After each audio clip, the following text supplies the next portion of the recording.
புடிங்க. டீ குடிச்சிட்டு காசு கொடுக்காத ஓடுறான். புடிங்க புடிங்க அவனை புடிங்க.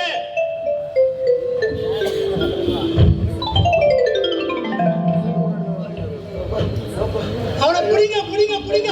பிஸ்கட் சாப்பிட்டு காசு கொடுக்காம ஓடுறான். அவனை புடிங்க புடிங்க.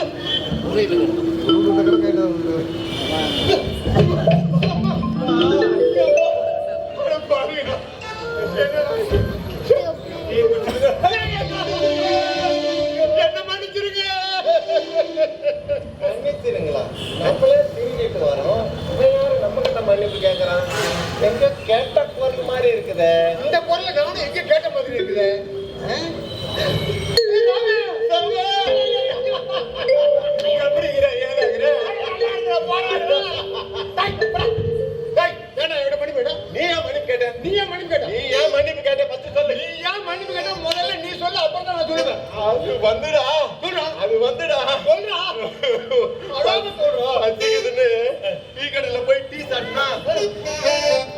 காசு இல்ல கடைக்காரன் பார்த்தான், நழுவிலான்னு பார்த்தான்.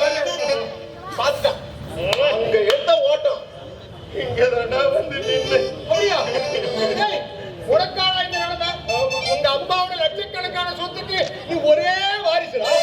ஏண்டா உனக்கு இந்த நிலைமை? போன பறிக்கு புதுசா வந்திருக்கிற சித்தி உன்னை நல்லா பார்த்துக்கிறாங்க. உனக்கு என்னடா பொறை?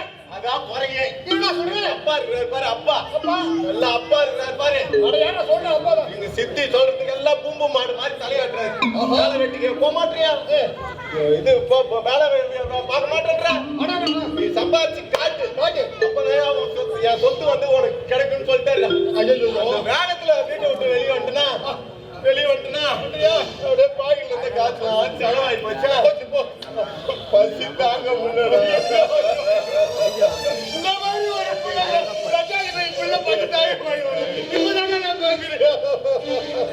சாமி கொஞ்சம் தள்ளு. சரி, நீ எதுக்கு தலைச்சேரிக்கு ஓடி வந்த? அத்தை சொல்லு. ராமே 5 ரூபாய்க்கு 5 கிலோமீட்டர் ஓடுறது நீ பாத்துக்கிறியா? பாக்கவே இல்லப்பா. சொல்லுப்பா. பாக்கல இப்பப்பா என்னடா ஆச்சு? நானும் உன்ன மாதிரி தாண்டா பசிக்குதுன்னு சொல்லி ஒரு பங்க் கடையில போய் ஒரு பிஸ்கட் சாப்பிட்டேன். உன்ன மாதிரிதான் என் கையில காசு இல்லடா. நீயாவது பரவாயில்லடா, 10 ரூபாய். ஆனா நான் வெறும் 5 ரூபாய் தாண்டா. அப்படியே நடுவிலாம் பார்த்தேன். பங்க் கடைக்கார பார்த்துட்டான். அங்க ஆரம்பிச்சா ஓட்டம் 5 கிலோமீட்டர் தாண்டி இங்க வந்து நிலைமையே மோசமா இருக்குது. என் நிலைமை கொஞ்சம் யோசனை பண்ணி போறேன்.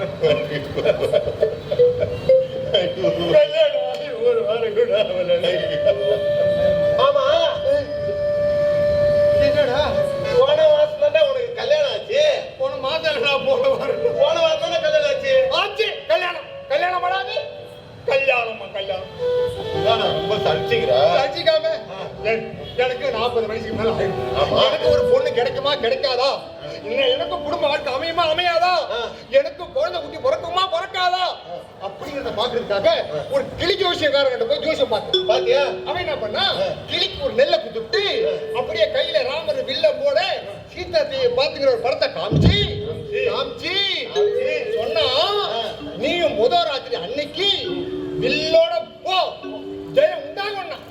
நானும் கல்யாணத்து அன்னைக்கு முதல் ராத்திரி கையில வில்ல போட அப்படியே 10 ரூபாய் காத்திருந்தேன். என் சம்சாரம் அப்படியே பாசம் போட உள்ள வர நேரம் பார்த்து விட்டேன். ஆனா அந்த அவங்க தவறி போய் என் ஒய்ஃபு ரூமுக்குள்ள கூட்டு வந்து என் மாமே யாரோட குத்தி அடிபடுத்தோட ஒட்டையில போய் குத்தி ஒட்டை குச்சியில கீழே விட என் மாமியார் கத்த கூட சேர்ந்து என் சம்சாரம் கத்த 2 பேரும் சேர்ந்து என்ன தூக்கி கட்டில போட்டு கதவை சாத்திட்டு ஒரே கல்ல 2 மகவா சும்மா குமுறு ஏற்றிட்டாங்க. அந்த கோபத்துல வீட்டை விட்டு ஓடி வந்தோம்னா இன்னும் ஓடிக்கிட்டே இருக்கிறேன். அந்த கிளி ஜோசி சொன்ன ஒன்று கண்ணுல மாட்டினா அவனை உண்டையில ஆக்கிடுவான். ஒருத்தனை விடாத மறைக்க முடி. நான் வந்து லத்தியால வந்து முட்டிக்கு முடி தட்டி இலக்க போத்தல்றேன். ஒருத்தனை விடாத எல்லாரும் படிக்க முடி. நான் வந்து லத்தியால வந்து முட்டிக்கு முடி தட்டி இலக்க போத்தல்றேன். எங்க போய் நிம்மதியா ஒரு இதுக்கெல்லாம் காரணம் கிளி தோசைக்காரன். அவன் மட்டும் மாட்டினான்னு வச்சுக்கிறேன்.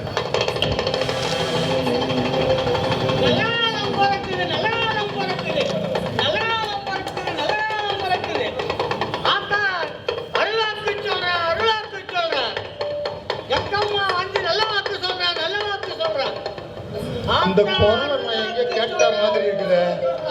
ஆளையும் பார்த்த மாதிரி தான் இருக்குது. ஜெயம் உண்டாக போகுது, ஜெயம் உண்டாக போகுது. என்ன பிடிக்கிற? அட பாவி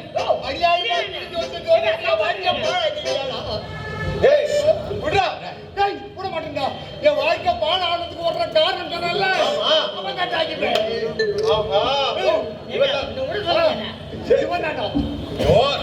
வாழ்க்கை பாழ பண்ணதுக்கு யார் காரணம் சொன்னேன்? ஒரு கிளி தோசைக்காரன். ஏய், கிளி தோசைக்காரன் தானே? குடு கொடுப்படா, விடுடா அவளை. இன்னைக்கு இவன் குடு கொடுப்பேன். இதுக்கு முன்னாடி ஒரு கிளி தோசை சொன்னேன். நீ வேணா கேட்டு பாரு. கேட்டு பாரு சொல்லுவான். அவர் சொல்றதுல உண்மையா? ஆத்தத்துல இருக்கிறேன். ஐயோ, ஆத்தத்துல அவன் கொலைகளை பண்ணிட போறாப்பா. சொல்லிடுப்பா, சொல்லிடுப்பா. ஆமா, உண்மைதாங்க. நீ சொன்னதை கேட்டு என் வாழ்க்கை பாழா போச்சு. நீ சொன்னதை கேட்டு என் வாழ்க்கை பாழா போச்சு. சொன்னேன் நான் என்ன சொல்லி உங்க வாழ்க்கை பாழ போச்சு? கல்யாணத்துக்காக நான் வந்து உங்ககிட்ட கிளி தோசை பார்த்தேன்னா அம்மியம்மான் கேட்டேனா? நீ என்ன சொன்ன? ராமர் கையில வில்ல மூட வச்சு ஒரு படத்தை காமிச்சு அன்னைக்கு வில்லோட பொண்ணு சொன்னியா இல்லையா? உன் பேச்சை கேட்டுக்கிட்டு முதலாச்சு அன்னைக்கு கையில வில்ல மூட போய் அம்பு போட்டு இல்ல நான் உங்ககிட்ட என்ன சொன்னேன்? என்ன சொன்ன? முதல் ராத்திரி அன்னைக்கு மனசுல வில்பவனோட போ மங்களம் உண்டாகும் அப்படின்னு சொன்னேன். நீ வெள்ளி அம்பி எடுத்துட்டு போய் கோலப்படி பண்ணிட்டு இப்போ வந்து என்ன கொலை பண்ணு சொல்றேன். எப்படியா போலீஸ்க்கு போனோம்? ஐயோ வாங்க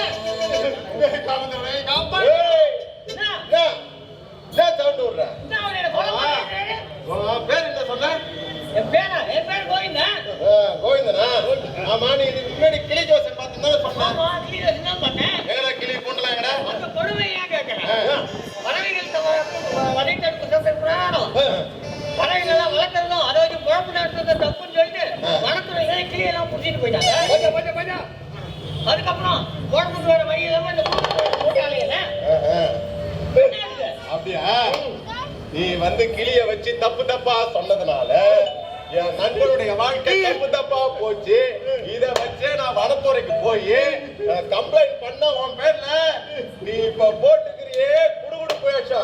சும்மா பிரிச்சு மேஞ்சிருவாங்க. தெரியுமா? சாமி வானா இப்படியே ஓடிடுறேன்.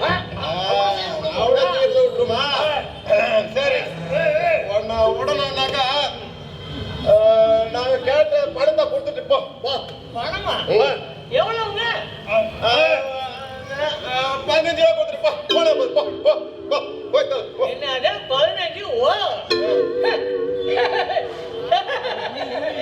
அப்ப உங்ககிட்ட காசு இல்லையா? ஆமா, எங்க வீட்டை காசு உடனே நீங்க என்ன ஒருத்தன் பேட்டி காசு கொடுக்குறவன் 1000 கொடு 2000 கொடுன்னு கேட்பான். நீங்க 5 கொடு 10 கொடு கேட்டு 15 ரூபா கேட்கல கேட்டீங்க.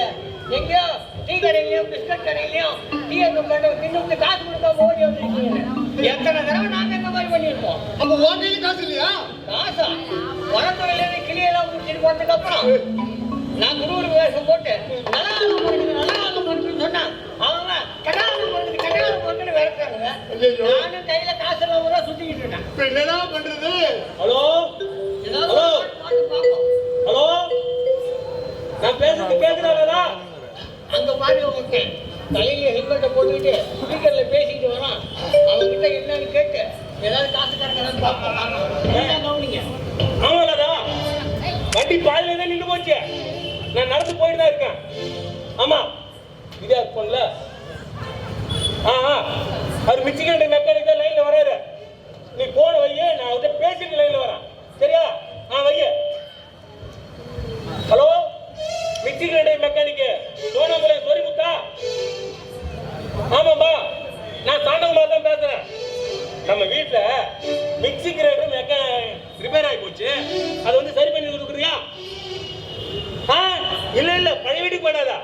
நான் இப்ப அட்ரஸ் மாறிட்டேன்.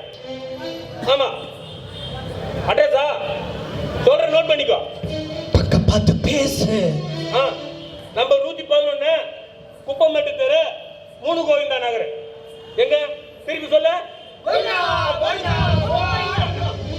அட நின்னுங்கப்பா. ஒண்ணு இல்லப்பா, இங்க ஒரு கிராஸ் டாக். எப்போ வர? நாளைக்கா?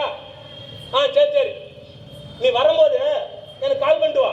இதே இல்ல என் பொண்டாட்டி தான் போன் பண்றா, நீ போன வை. அட என்னெல்லாம் தான் உனக்கு அவசரம்? நான் தான் லைன் மெக்கானிக் பேசிட்டு லைன்ல வரேன்னு சொன்னேன்ல.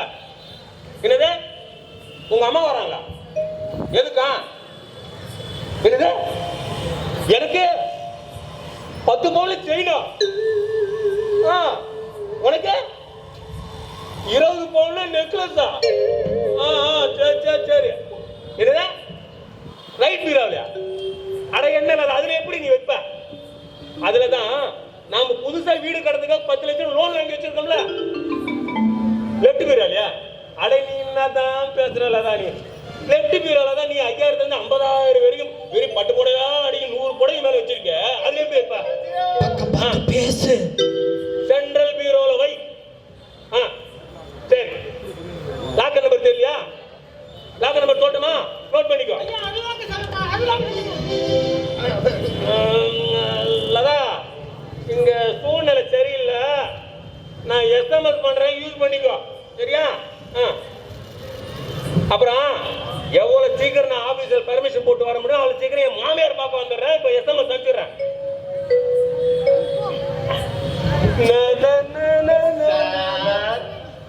வணக்கம் சார். வணக்கம். என்னப்பா சார், குடும்பத்து உறுப்பினர்கிட்ட பேசும்போது என்ன பாதுகாப்பா பேசுறீங்க தெரியுமா?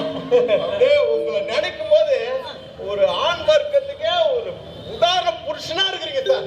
அப்படி என்ன பண்ண செஞ்சுட்டேன் சார்? எல்லாம் வண்டியில போகும்போது தானே சார் ஹெல்மெட் போட்டு போவாங்க. ஆமா, நீங்க நடந்து போகும்போதே போட்டு பாருங்க சார். பழைய ஹெல்மெட் எடுத்து போட்டுட்டு லாக் ஆகி போச்சு, கட்ட முடியாது. நானே கஷ்டமா வந்துருக்கிறேன், இதுல வேற ஆண் வர்க்கம் சொல்லியிருக்கேன். என்னப்பா சார், நான் எதுக்கு சார் இருக்கிறேன்? இல்ல, நான் எதுக்கு இருக்கிறேன்னு கேக்குறேன். நான் தான் இருக்கேன் இல்ல, நான் இது பண்றேன் சார். எனக்கு ஏற்பட்டு நீங்க ஹெல்மெட் கைட்ட போறேன். தலையோட கைக்கிற பாரு.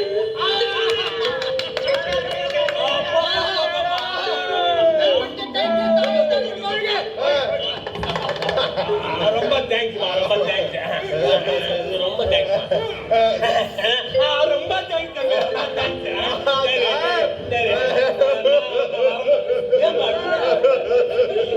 நீங்க எல்லாம் இருந்தீங்க சார், நான் உங்களுக்கு ஒரு ஹெல்ப் நல்ல சார். ஆமா, நீங்க எனக்கு ஒரு ஹெல்ப் பண்ணணும் சார். என்னப்பா சொல்லுங்க? மனுஷன் ஹெல்ப் பண்றது தானே. பொண்ணு பாட்டி செத்து போச்சா? 120 சார். 150. அட என்னப்பா ஆளாளுக்கு ஒவ்வொரு சொல்றீங்க? தூக்கத்திலையா? ஓ, தூக்கத்துல.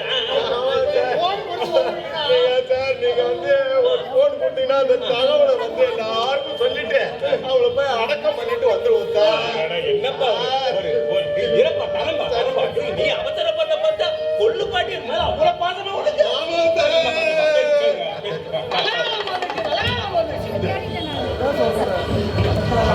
என்னப்பா என்னாச்சு? என்ன பாக்குறீங்க? லாக் ஆயிடுச்சு சார். அட போனில மூஞ்ச காட்டும்பா. மூஞ்ச காட்டு. மூஞ்ச காட்டு ஓபன் ஆகும். பண்ணா போச்சு. நீ பேசு. நான் மறக்கிறேன். அட விட்டா நோய்ய. அடே ஒரு நெஞ்சா உள்ள மஜா அப்படியே எடுத்துருவான். என்ன பாக்குறேன்? தம்பி ஏன்பா போனில போய் ஓ மூஞ்ச காட்டிட்டு இருக்க? சார், நீங்க தான் சார் மூஞ்ச காட்டணும்னு சொன்னீங்க. அட என்னப்பா ஏன் மூஞ்ச காட்டுங்கப்பா? இப்படி காட்டு. ஓபன் ஆகி பத்தியா? சீக்கிரம் பேசுவா, நான் ஆபீஸ் போன டயர். இருக்கிற மெசேஜ் எல்லாருக்கும் உங்களுக்கு ஷேர் பண்றேன். மத்த கதையை அப்புறம் பேசிக்கோ. என்ன மே பேசியாச்சா? ரொம்ப நன்றி சார். சாரிப்பா, உங்க கொள்ளுப்பாட்டி சாவிக்கு என்னால வர முடியாது. அது இல்ல சார், நீங்க ஆபீஸ் முடிச்சுட்டு எப்ப சார் வரீங்கன்னு கேட்டேன் சார். அது சாயங்காலம் ஆயிடுமே. இப்ப எல்லாம் முடிஞ்சிடும். எங்க நாங்க போற வேலை சீக்கிரம் முடிஞ்சிருன்னு சொல்லிடுறோம். ஓஹோ சரிப்பா சரிப்பா சரி சரி சரி தம்பி நாங்க வந்து போன் பண்றோம் சார். போனா எங்க வேலை முடிஞ்சு போன் பண்றோம் சார். அது நீங்க பண்ண முடியாது.